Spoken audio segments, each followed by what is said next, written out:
Hello, welcome to Deeper Roots Coffee, Pip to Sip. Today's presentation is going to be a presentation on the background information of coffee. Coffee biology, coffee history, everything that influences the beginning phases of a coffee going from a seed in the ground to the liquid in your cup.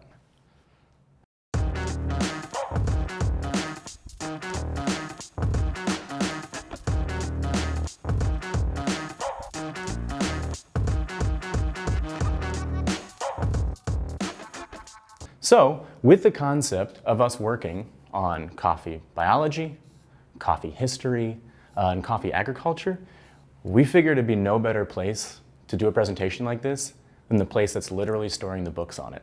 And so this is the Lloyd Library here in Cincinnati. It's a library that focuses on natural history, the pharmacology of plants, and botany. It's an incredible place, and we're very honored to be a part of it. There are going to be two things that we're focusing on today. At least two words that we're going to be focused on today. So we're going to be talking about the quality and character of coffee. And so what do we mean by the quality and character of coffee? The character of coffee, because every coffee has character, is the story of coffee. So where did coffee come from? Was it from Ethiopia?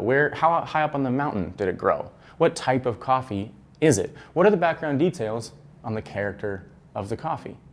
And also on that journey, how did it get to the quality that it is? So what do we mean by quality? How do we get to that quality in the cup? So we'll be referencing character and quality throughout the presentation. So although character and quality may seem very, very similar, it's incongruence that they create the essence of any coffee. So not every coffee has to go through the steps that are going to follow in this presentation, but if you want to get sustainably grown, quality tasting coffee and relationally sourced coffee, you need to follow the steps that will follow. So what is coffee? Is it a philosophy? Is it a lifestyle? Sure, but really, coffee's coffee. And so what is that to anybody? Coffee, on the physical sense, is an evergreen tree that grows in the tropical parts of the world. On that shrub, there's 124 species of them. There are coffee cherries.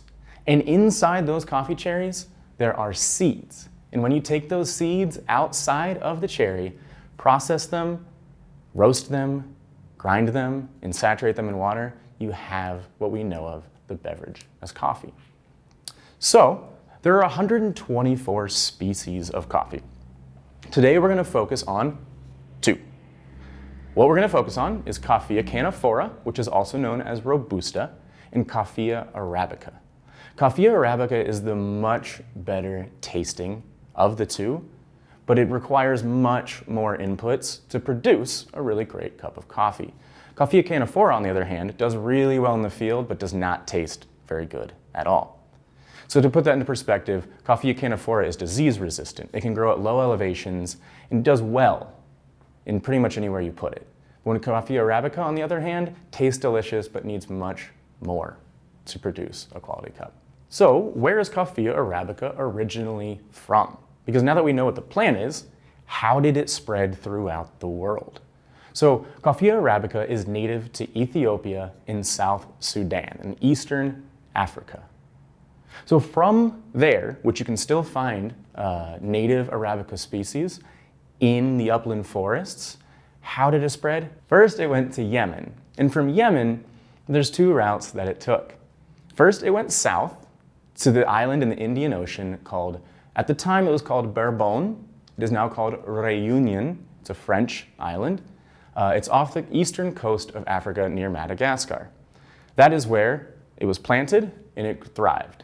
The second location that it went was east. It went from Yemen to India, from India to the Indonesian islands. So if you've ever heard of the Mocha Java blend, really, that's the port of Mocha that had fruity profiles with the port of Java, which is in Indonesia, which had a more earthy profile. It was one of the original blends that was ever created. So from the Indonesian islands, the Dutch took it to Holland. It was given as a gift, seeds of coffee, to the French, and the French are responsible for taking it across the Atlantic Ocean to the island of Martinique. There's an old story of this guy named Declue, and he took the coffee plants and he used his own water on them. An incredible story. A lot of it might be fictitious, but we do know that he did bring it across the Atlantic Ocean. So from Martinique, it made its way to Central America and then down south. So there are other stories of coffee traveling around the world. And one of those other stories is from Java in Indonesia. It went down all the way west, south of Africa, straight to Brazil. And you can still find Brazilian coffee farmers growing a cultivar or a variety called Java. What we come to find out is it's just a strain of Typica. So when we say that, what is Typica? What even is that? So we have the species, we have Coffea arabica, and we have Coffea canephora, but then we also have different varieties of each one of those. It has a different form or a different color fruit, and each one's gonna taste a little bit different. So when coffee went to the island of Braydon, we now have coffees called Bourbon. Those are Arabica species, but have a different taste profile. They also grow a little different. Same thing with Typica. Those two are the oldest coffee varieties that there are. So that will influence the way that coffee tastes in the cup, as well as how they go in the field. What are some other things that a coffee farmer has to deal with on their plot of land? They've got mountains. They've got soil. What kind of ecotype are they in? What kind of microclimate are they working with? Every farmer has to take these things into consideration. So when it comes to elevation, elevation is extremely vital in how quality a coffee will taste. Now, it does not necessarily mean that it's going to be the best coffee if you go higher up on the mountain, but it does influence the quality and it influences the character of that coffee. So why does that matter? Mountain-grown coffee was a really big thing for quite a while. And to be honest, that's a real thing. The higher up on the mountain you go, the colder the nighttime temperatures. And the colder the nighttime temperatures, the slower maturation of fruit will occur. And so if you have a fruit that is slowly maturing, as opposed to really quickly becoming ripe, you have more inputs into the seed, creating more dense seed to allow it to taste better in the cup. You ever done hot yoga?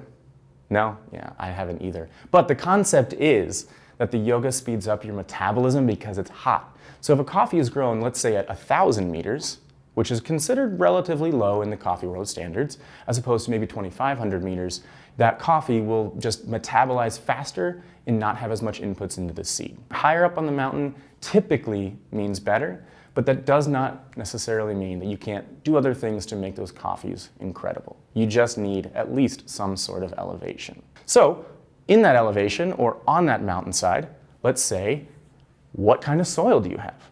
What kind of soil does that farmer have to work with?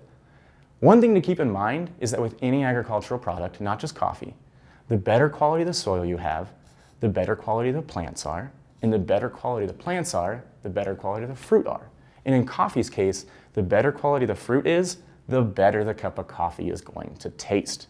So practicing sustainable farming and biodynamic farming is going to influence how quality that cup is. It's also going to influence the character as well. After you have the soil, the mountain, the variety of coffee that you're growing, what else is going to influence how that cup of coffee in your hand tastes? How it's harvested. So you want to wait until the coffee is the most ripe as possible. And what does the ripeness of coffee mean? In the traditional, it means that it's got a dark red, almost shine to it. There are yellow varieties and orange, but each one is going to be the shine that is the most ripe. That is going to produce the best tasting coffee, and you want uniformity in the way that you're picking as well. Coffee is meticulously picked if you want a really, really quality cup of coffee. If you get any underripes within those ripe coffees that you've picked, you're going to get a little ununiformity of taste. You're also going to get kind of negative taste characteristics. When you get an underripe coffee and you roast it, it never develops. And so what happens is it kind of tastes like a dried peanut shell. When you add that to a cup of coffee, no good. You don't want that. So you want consistency in picking. So within that concept, almost all coffee is hand picked. So you've got these delicious ripe cherries that you've just harvested. You spent all the time meticulously planting, paying attention to your terrain, paying attention to the varieties that you're using, and then you harvested everything to perfection. That alone takes a lot. And then to hand pick as well is an incredible feat to produce this quality coffee. So once that farmer has harvested all that they're going to for the season or multiple times throughout the season, they're then going to send it off to the wet mill. And the thing about the wet mill is that that right there is now taking all that hard work from that coffee farmer and then hoping to add even more quality and character to that coffee.